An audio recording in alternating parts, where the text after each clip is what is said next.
बिस्मिल्लाहिर्रहमानिर्रहीम। अस्सलाम वालेकुम। इस्लाम मोहब्बत का दर्स देता है, हमदर्दी का पैगाम पहुंचाता है।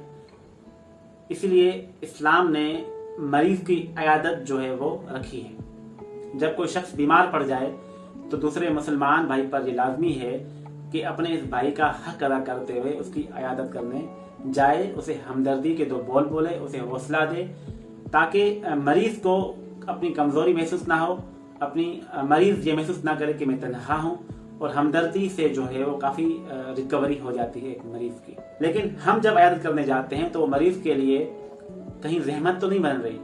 आज की वीडियो में इसी बारे में बात करूंगा। मैं हूं आसिफ अली और आप देख रहे हैं यूट्यूब चैनल इल्मियाटिक्स। हमें खबर मिलते ही कि फलां शख्स जो है वो बीमार है, उसे किसी बीमारी ने आ घेरा है, तो हम कमर कस लेते हैं और टोले बनाकर जो है वो वहां पर पहुंच जाते हैं, किसी भी चीज का ख्याल किए बिना कि हम जिस वक्त मरीज के पास जा रहे हैं कहीं वो उसके आराम का टाइम तो नहीं। हम कोई इत्तला नहीं पहुंचाते हैं, हम इस बात का ख्याल नहीं रखते हैं कि हम जब मरीज के घर जा रहे हैं कहीं वो उसके आराम का टाइम तो नहीं, और हम ऐसी हालत में जाते हैं कि मरीज के लिए जहमत बन जाते हैं। याद रखें, जब किसी के यहाँ अयादत के जाते हैं तो अपने साथ मरीज के लिए जरूरत की चीजें लेकर जाया करें। बेशक अगर आप जरूरत की चीजें नहीं लेकर जा सकते हैं, आपके पास गुंजाइश नहीं, इस्तात नहीं, ताकत नहीं, तो कम से कम वहां से कुछ खा पी कर मत आए। हम वहां जाकर डेरा जमा कर बैठ जाते हैं और वहां बस जो चीज आ रही वो सफा चट कर देते हैं। यहाँ तक कि कोई और शख्स मरीज के लिए कोई चीज लेकर भी आता है, कोई जूस या कोई फ्रूट वहां मरीज के लिए होते हैं, तो हम वो भी सफा चट कर जाते हैं, और हमें इस बारे में एक टके की परवाह नहीं होती कि इस चीज का मरीज पर किस तरह का असर पड़ेगा, उसकी फैमिली पर किस तरह का असर पड़ेगा, और हमारी अयादत उसके लिए जहमत बन जाएगी। और हम में से हर एक आजकल इसी तरह की ही अयादत करने जाता है। हम तो ये सोचकर अयादत करने के लिए निकलते हैं कि जब हम मरीज की मिराद पुरसी करने वहां पहुंचेंगे तो हमारे लिए फरिश्ते मगफिरत की दुआएं कर रहे होंगे। लेकिन कहीं ऐसा ना हो कि जब आप मरीज के घर से उसकी अयादत करके बाहर निकलें तो आप पर लानतें बरस रही हों।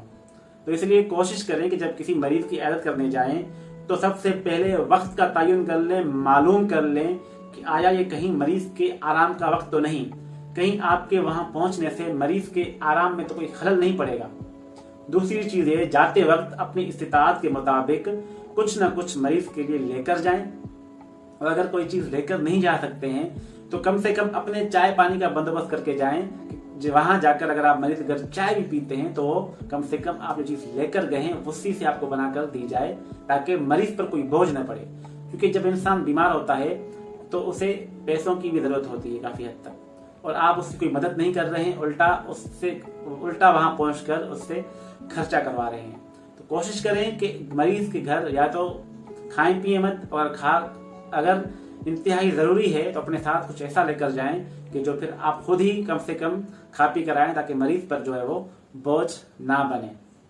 अगर आपको अल्लाह ताला ने माल और दौलत की वसअत दी है तो मरीज को उस वक्त पैसों की बड़ी सख्त जरूरत होती है। उस फैमिली को, जिस फैमिली में कोई मरीज हो, कोई पेशेंट हो, कोई बीमार शख्स हो, तो उस ऐसे लोग फैमिली को जो है वो पैसों की बहुत सख्त जरूरत होती है। चुपके छुपा के आप जितना हो सकता है, जितनी मदद हो सकती है, ऐसी फैमिली की जो है आप लाजमी मदद किया करें। और जब आप मरीज की अयादत करने के लिए पहुंचे तो वहां ऐसी बातें करने से गुरेज करें जिससे मरीज जो है वो सोचो फिक्र में और किसी वहम में जो है मुब्तला हो जाए, बल्कि आप उसे दुआएं दें, उससे इस तरह बात करें कि वो अपनी बीमारी जो है वो भूल जाए, और वो उसको हौसला मिले, उसको हिम्मत मिले, उसको कोई उम्मीद मिले।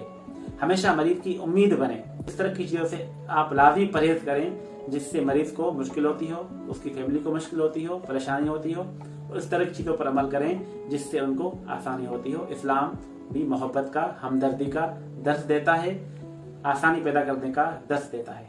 उम्मीद है आपको मेरी बात जरूर समझ आई होगी। मिलते हैं अगली वीडियो में। अल्लाह निगहबान।